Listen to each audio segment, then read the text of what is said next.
So this is section 3 of chapter 16. This one we're going to discuss the Inca people. While the Aztecs were in Mexico, the Inca arose in South America.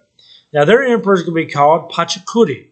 He's the ruler that expanded the Incan Empire. And again, I'm just going over these briefly, but there are Google Classroom videos that I put of YouTube and other things. And any questions you have about this, please just let me know. But Pachacuti was the ruler that expanded the Incan Empire. The Incas formed a strong central government. Now, as we talked about before, a strong central government means a government that is ran from the central part of it, like the federal government. And they developed a strong central government that made them very powerful. They are over this area of the Inca Empire, which is all the way up through here. Modern-day Peru is where the Inca Empire was the strongest. Pachacuti didn't want the people he conquered having too much power, so they would remove the local leaders and replace them with leaders that he chose. He wanted to have leaders that were loyal to him. He also made the children of the areas he conquered come to Cusco, which was the capital, and learn Inca ways before returning back to their villages, basically teaching them how to assimilate into Incan rule. They had an official language, which was Quechua, or Quechua, as it's also pronounced. And there's a good video on Google Classroom about a news broadcast that's in Quechua that they do in Inca or in Peru today. The Inca government strictly controlled the economy and told each household what to do. They would have a labor tax system called mita. And a unique factor of the Incan system was that there were no merchants or markets. The government gave out to people as they needed. It was basically like a socialist type government. Anything left over was stored for emergencies. They gave to people as they needed, based on the size of their family and things like that. The Inca government just gave out what people needed. The common people in Inca society had very little freedom.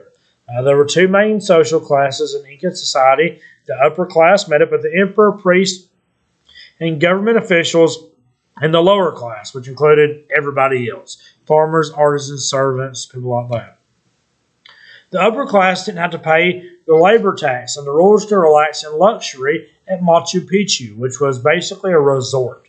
They would have full-time staff at Machu Picchu, and they would basically just let them know, hey, we're coming, and these people would get this stuff ready. They'd have the rooms ready, a lot of food.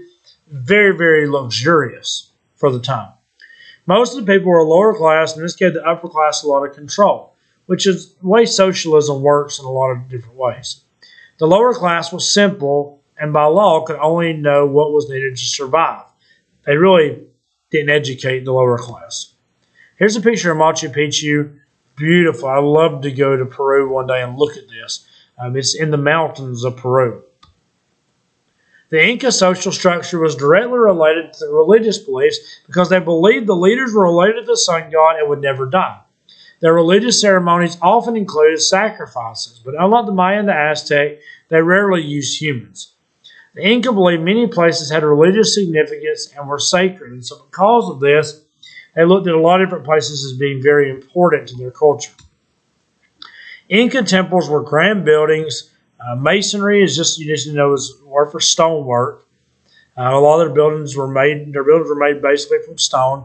And the Incas also built a network of roads, very, very detailed roads that was important in growing this empire. They produced artwork. They had no writing system, and the only written records of the Inca are from the Spanish conquistadors, things that they saw, things that they actually witnessed themselves.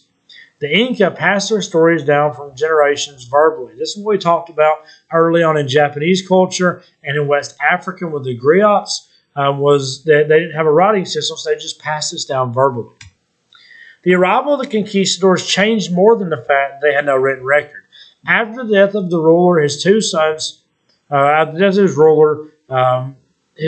fought for control, with Atahualpa being made the leader. On his way to be crowned, he got word that the conquistadors were coming. It's a bad day to get in power. Francisco Pizarro is the conquistador that conquered the Incas. They were surrounded and captured by the Spanish. It's believed that they escaped but they were ultimately caught up with and defeated. In 1537, Pizarro defeated the last of the Inca. Kind of shows you another map of the Incan Empire. And that brings us to the end of this section and the end of this chapter. So, I hope that you learned something about the Maya, the Aztec, and the Inca. Again, watch the Google Classroom videos. Gives a little more information. I try to keep these videos short and sweet so that it's not you sitting here for 15, 20 minutes watching videos because you'll tune me out. So I wanted to kind of touch on the important stuff. Any questions, please let me know.